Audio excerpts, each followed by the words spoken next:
ओम नमस्ते, जय श्री कृष्ण। आप सबको बहुत बहुत शुभकामनाएं। और हमारे बीच में कोरोना महामारी का ये दूसरा दुष्ट काल, दुखी काल चल रहा है और धीरे धीरे हम इस महामारी के प्रकोप से और इस बुरे समय से हम निकल रहे हैं और अब धीरे धीरे हम लोग सेफ हो रहे हैं। सभी लोगों में हिम्मत और आत्मिक विश्वास जग रहा है इससे लड़ने के लिए। और मैं प्रार्थना करूंगा कि आप इससे जीतें और इसी के साथ हमारे जितने भी पर्व आते हैं, सारे पर्व इस कोरोना महामारी के कारण ठीक से नहीं मनाए गए। जितने भी तिथि त्यौहार आते हैं जो हमें बहुत लाभ प्रदान करते हैं, साहस शक्ति प्रदान करते हैं, वो ठीक से नहीं मनाए गए। हिंदू धर्म और ज्योतिष के अनुसार जिसका बहुत महत्व है वो है अक्षय तृतीया। तो मैं अब आपको ये बता रहा हूँ कि हम अक्षय तृतीया में क्या करें और कैसे पूजा करें, अक्षय तृतीया का हम किस तरह लाभ लें। तो सबसे पहले हमें चाहिए कि अक्षय तृतीया ये वो तिथि है साल की जिसका नाम ही अक्षय है। और अक्षय का अर्थ होता है अजन्मा, अविनाशी, यानी चिरजीवी। ये जो तिथि है, इस तिथि को ब्रह्मा जी का वरदान प्राप्त है। ये तिथि चिरजीवी तिथि है, अजन्मा तिथि है और इसी चिरजीवी का वरदान प्राप्त है ब्रह्मा जी से इस तिथि को। और इस तिथि में ज्योतिष के अनुसार कोई भी मुहूर्त कहीं भी आपको सूझना नहीं पड़ता, पूछना नहीं पड़ता, क्योंकि ये तिथि स्वयं में मुहूर्त है। इस तिथि में किया हुआ कोई भी कर्म आपका अक्षय पुण्य देने वाला बनता है। और अगर इस तिथि में हमसे कोई शुभ कर्म, सत्कर्म हो जाए तो उसका पुण्य भी अक्षित हो जाता है, अक्षय हो जाता है। इसीलिए अक्षय तृतीया में हमें कौन सी पूजा करनी चाहिए, कैसे पूजा करनी चाहिए और किसकी पूजा होती है। तो अक्षय तृतीया में आप इस वीडियो को पूरा लगातार अगर सुनते हैं तो आपको पूजा करने की सत विधि आएगी समझ में। तो अक्षय तृतीया में, क्योंकि अक्षय तृतीया जो है लक्ष्मी और भगवान नारायण का इसमें आशीर्वाद प्रदान होता है और इस में व्रत भी होते हैं, पूजा पाठ होता है। तो अक्षय तृतीया में पूजा पाठ भगवान लक्ष्मी नारायण का होता है। लक्ष्मी की स्थापना होती है, श्री गणेश जी की स्थापना होती है और उसमें जो सामान्य हमारी जो विधि रोज की है उससे थोड़ा सा विशेष विधि पूजा पाठ की हम करते हैं। जैसे हम प्रसाद बनाते हैं अलग से, लक्ष्मी नारायण की अलग से स्थापना करते हैं, गणेश जी की स्थापना करते हैं, गणेश बंधन, गणेश पूजन करते हैं। और फिर हम षोडशोपचार जो हमारे हिंदू धर्म की परंपरा है, उन सभी सामग्रियों को हम एकत्रित करते हैं, जिसमें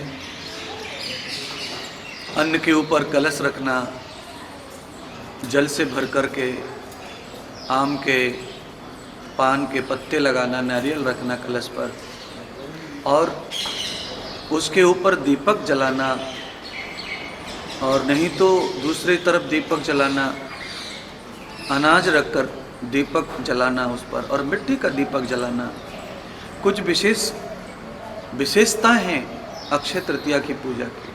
हमारे घर में स्टील, तांबे, चांदी आदि के दीपक होते हैं, पर इसमें मिट्टी का दीपक जलाने का महत्व है।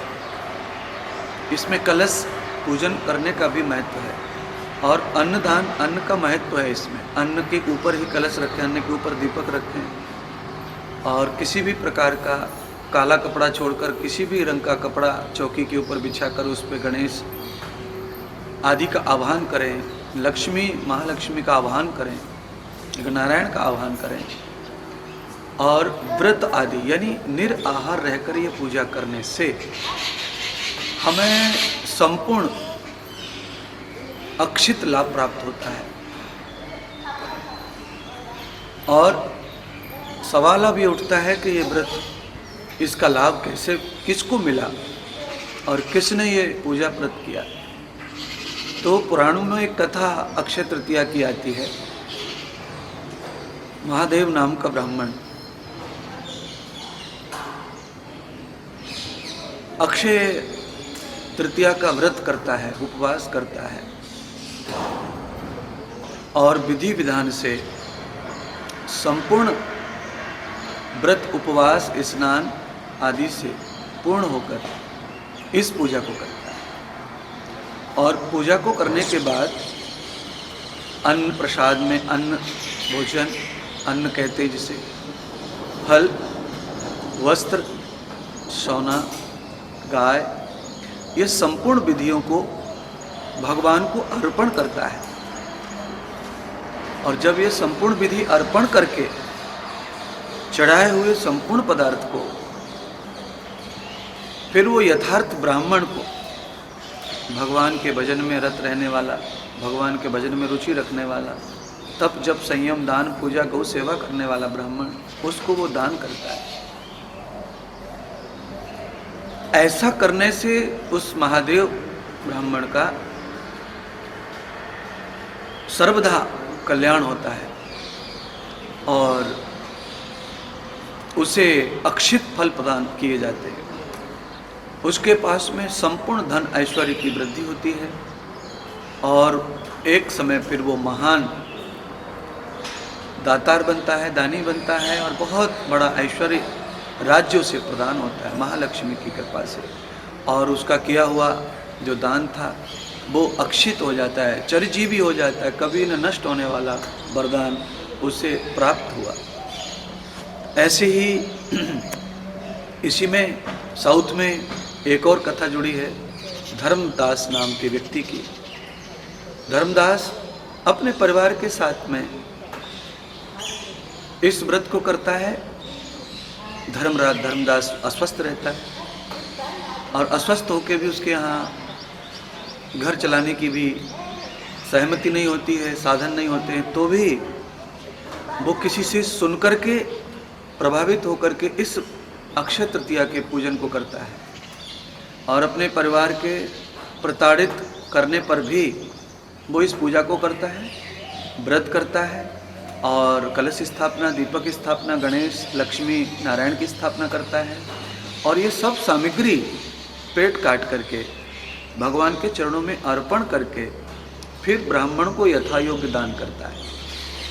तो धर्मदास इस पूजा को करने से उसका सारा दुख, दर्द, पीड़ा घर से चली जाती है और गरीबी से मुक्त हो जाता है। बाद में दूसरे जन्म में वो बहुत बड़ा राजा बनता है और बहुत बड़े राज्य परिवार में उसका जन्म होता है, क्योंकि ये वरदान चिरजीवी है। अक्षय तृतीया चिरजीवी है, सर्वदा अविनाशी है। इस कारण इसमें किया हुआ जो पुण्य है वो भी चिरजीवी, सर्वदा अविनाशी हो जाता है। हम जिस योनि में जिस प्रकार से भी जन्म लेते रहते हैं वो पुण्य हमें हमेशा सुख समृद्धि देता रहता है, साधन देता रहता है। इसीलिए अक्षय तृतीया का हमें विधि विधान से यज्ञ आदि सत्कर्म, दान, अन्नदान, वस्त्रदान, स्वर्णदान, गौदान करके अक्षय पुण्य प्रदान परमात्मा से झोली में करवा लेना चाहिए। महालक्ष्मी प्रसन्न हो जाएं और अक्षय कलश भर जाए आपका, ऐसा इसके महत्तम है।